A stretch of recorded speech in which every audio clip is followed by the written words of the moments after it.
As part of our design series, we looked at renovating this landscape more from an ornamental standpoint. But a lot of times when you move into an older landscape, you find that the turf has gotten a little bit out of control. And joining me today is our extension specialist, Dennis Martin. Thank you for joining me. Thanks, Kim. It's great to be on the show again. Wonderful to have you back again. Well, I've invited you here to help us talk about how we can reclaim sort of an out of control lawn. And I thought we can start right here in this sort of shady, mixed area, mixed sun, mixed shade. Yes, excellent. August is an excellent time to not only plan, but to take action on getting rid of old grasses and really getting good control of them so that we can introduce new grasses to the site. Okay.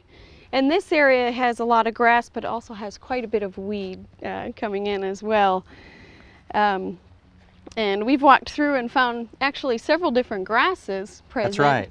You've got 5 different turf grasses here. However, not any one of those 5 are dominant, and it's easier to maintain the lawn if you declare what is the desirable type here so that you can put an appropriate management program on it. Okay. And now, in this situation? Because there is a fair amount of shade, but yet it's not so dense, I think the desired goal is to take this to zoysia grass because it has some measurable amount of shade, yet tolerates some full sun to it, and has reasonable drought tolerance, not quite as much as Bermuda or buffalo, but certainly better than the cool season grasses.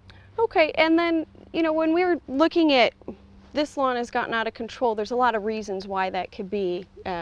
Just a lack of management, fertility. Certainly. Water. Could be acidic soil. We'd need to have the soil test as basic soil test to detect soil pH, your basic fertility including nitrogen, phosphorus, and potassium. I suspect that one or more of those factors are out of alignment here. Okay, so the first thing we want to do is get the soil tested, and then where do we go from there? Okay, I would go get that soil test pulled so that the lab can be working on getting those results.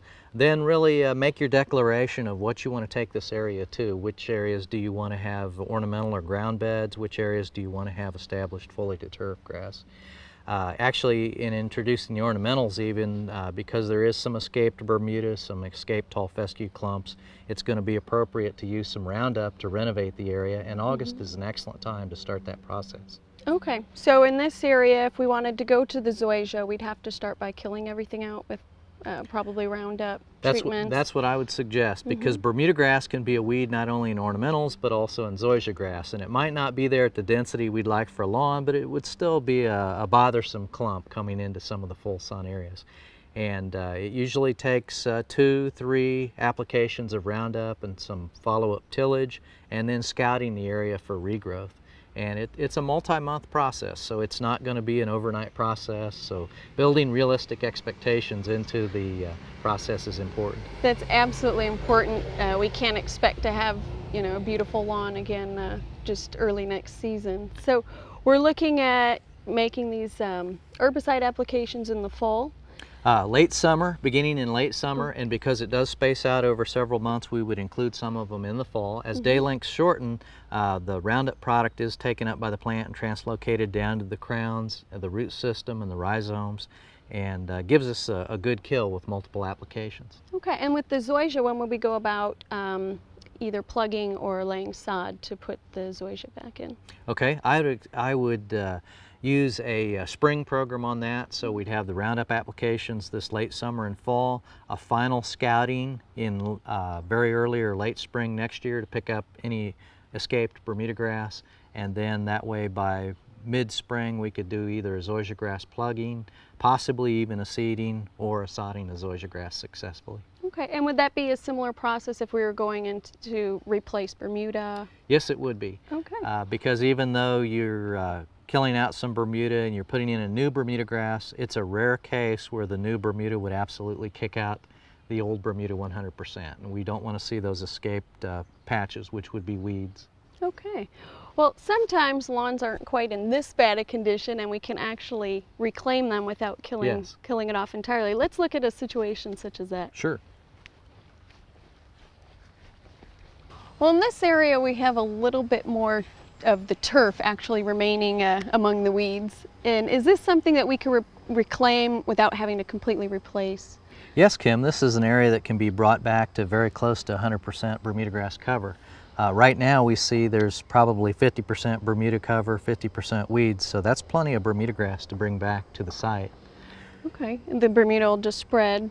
That's right. Okay. With a good multifaceted program, we can bring this back to a good common Bermuda grass base. As we take a look at it, there's lots of crabgrass there, but that's the principal weed right here. Otherwise, it's common Bermuda grass. So, okay. Again, we're going to want to start with a soil test. That's right. Okay. That's the basis of a good program. Identify what's lacking. Maybe our pH is a little off. Could be. Back here. Could be. So we'd want to check the soil pH, the nitrogen, phosphorus, and potassium. All that's included in the basic soil test. We know we need at least an irrigation program during a reestablishment here. We've got to take the crabgrass out post-emergent. Being in August, we would use a consumer product containing MSMA or DSMA or CMA, post-emergent crabgrass control. Now we know when we take that crabgrass out, there's going to be more crabgrass seed if we create a moist, fertile environment. So at this time of year, it is appropriate in cleaning this area up to put a pre-emergent down, which sounds strange maybe to most consumers. They think of spring crabgrass programs, but when we remove the existing weeds, there's more crabgrass seed there. Okay. So, and then also regular irrigation and a regular mowing program, and even starting this in early to mid-August, I bet we can get close to 100% Bermuda cover this season even. Oh, that's wonderful. Certainly a quicker turnaround.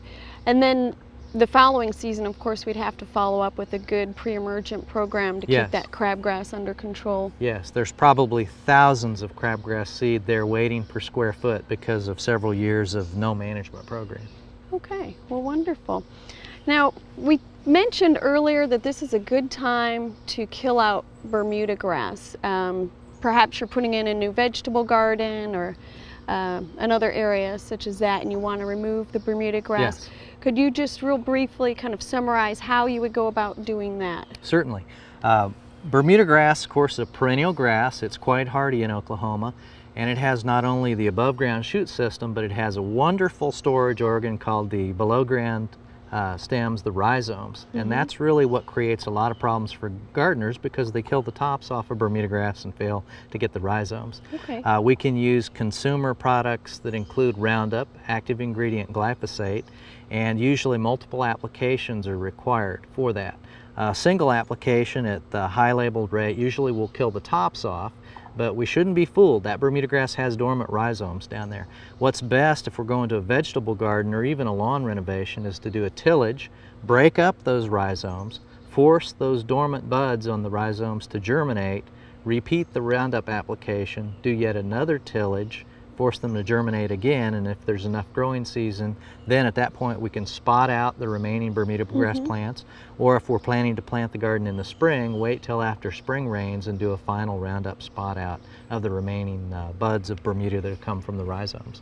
And that usually is very good at cleaning up the area. So it's a several month process, but it does a very good job. We're only fooling ourselves if we think we can do a single application till and then shove some plants in the ground. We'll be sorely sorry and be doing a lot of hand weeding of Bermuda grass later if we don't do it right the first time. Okay, well, thank you so much for joining us today. You're welcome.